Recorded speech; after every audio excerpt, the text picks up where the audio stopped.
She stood in our Naperville kitchen, car keys clutched in her hand, wearing a scent I didn't recognize. Her eyes were cold, devoid of the warmth we had shared for over 2 decades. With total indifference, she looked at me and said that where she went was none of my business. I didn't argue. I didn't yell.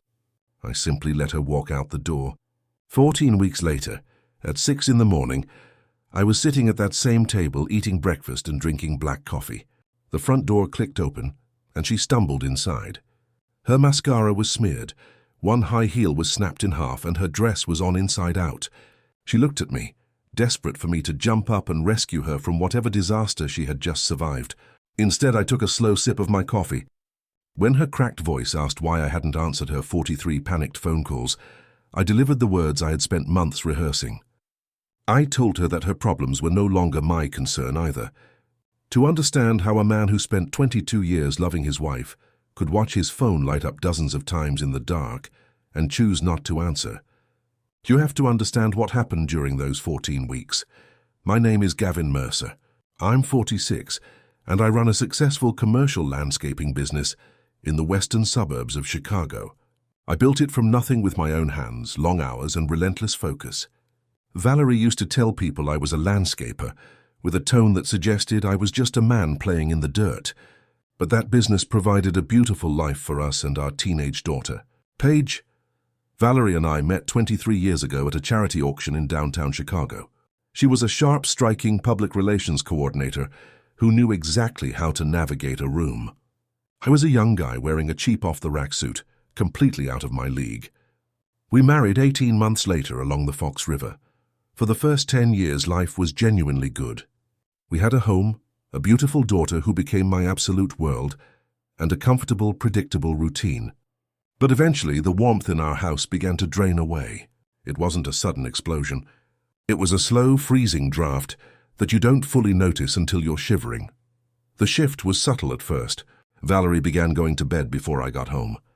Her phone was suddenly kept face down on every surface, guarded like a state secret. She stopped asking about my day or the business she used to care so much about. I tried to rationalize it. I told myself we were just exhausted, that decades of marriage naturally brought some distance. My older brother Derek was the first to speak the truth out loud during a football game. He pointed out that Valerie had attended a family dinner and hadn't mentioned my name once in 4 hours. That night, when I got home, I started truly looking. I noticed the brand new gym bag she never used, the tiny hotel shampoos in our shower, and the empty house on Thursday nights. When I finally asked where she had been, she looked at me with an icy, detached expression. She told me she was out with friends I didn't know and didn't need to know.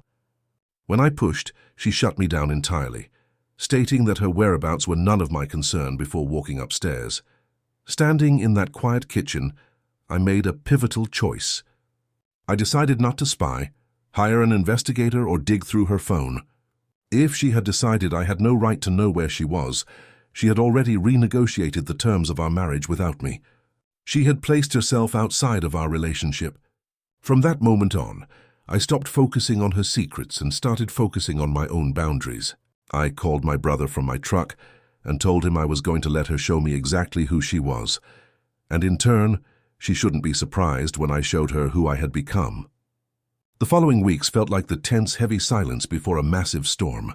Valerie kept up her routine, disappearing on Thursday nights, weekends, and occasionally staying at a friend's house. I kept my head down, focused on my business, and poured my energy into Paige. I helped her study, took her to soccer games, and shielded her from the quiet collapse of her parents' marriage. In November, I quietly met with a family lawyer named Sharon.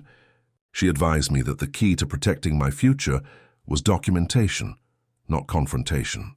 I began analyzing our joint credit card statements. The patterns were undeniable. There were cozy restaurant charges on nights she claimed to be working out, an Airbnb booked in Chicago when she was supposedly at a conference, and florist charges with no occasion.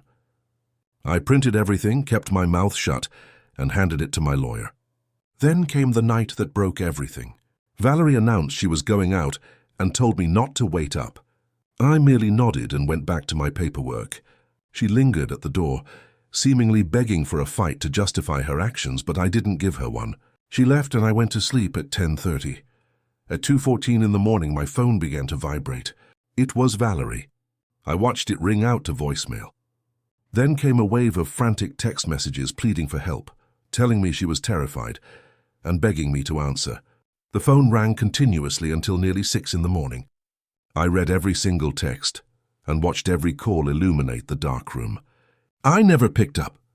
I knew some might call me cruel, but as I lay there, I realized she had voluntarily removed me from her life. She had decided I didn't matter. You cannot tell someone they have no right to care about your life, and then demand they rescue you when that life falls apart. When she finally walked through the front door at 6:04, her heels clicked unevenly on the floor. She looked destroyed. Her hair was a mess, her makeup was ruined, and she was carrying a broken shoe. She expected anger, tears, or a dramatic confrontation. Instead, she found me quietly cooking breakfast. When she demandingly asked why I hadn't answered 43 calls, I calmly told her that her problems were no longer my business. She stood frozen in the doorway for what felt like an eternity before retreating upstairs. Later that morning, she tried to talk. She sat across from me, looking genuinely vulnerable for the first time in months, and confessed she had been with someone else. I didn't react. I told her I already knew, and that I had already hired a divorce lawyer weeks ago. I wasn't angry. I was just completely finished performing the role of the oblivious, accommodating husband. The weeks that followed were filled with a different kind of silence. The pretending was over, and the reality of our separation had set in. Valerie tried several times to negotiate and begged to fix our marriage, claiming she had ended her affair and was just going through a personal crisis. I asked her what she was actually willing to change, and she had no answer. She cried genuine tears, mourning the people we used to be. I sat with her and comforted her, not because I wanted to rebuild our life, but because 22 years of history deserved basic human decency. However, I reminded her that the woman she used to be would have fought for us instead of locking me out and lying to my face. In December, I received an unexpected phone call from a woman named Brooke. She revealed that the man Valerie had been seeing was a 38-year-old sales director named Colton Webb. It turned out, Colton was a serial predator who targeted vulnerable married women using a highly organized playbook of flattery, attention, and hotel rooms. Brooke had hired a private investigator and discovered that Valerie was one of several women Colton was stringing along simultaneously. I thanked Brooke for the information and sat in my truck for a long time watching the world go by. I thought about the husband I used to be, the father I needed to remain for Paige, and the peace I wanted for my future. I chose not to seek revenge or get involved in the drama. Our divorce took 7 months to finalize. It was quiet, civil, and handled entirely through our lawyers. We had tough conversations about assets and our home, but I refused to let the process turn into a toxic war. Paige handled the transition with incredible maturity. She knew things had been broken long before we officially called it quits. We kept the family home on a rotating schedule until she graduated high school, ensuring she never felt like collateral damage. Valerie eventually moved into an apartment in Oak Park, while I stayed in Naperville. To her credit, Valerie remained an incredibly devoted and present mother, and I made sure to acknowledge and respect that. Colton Webb's comfortable, deceitful life quickly unraveled. Brooke's attorney filed a massive lawsuit against him for emotional distress and financial fraud, exposing his pattern of manipulation. I didn't look back to watch the fire. I simply kept walking forward.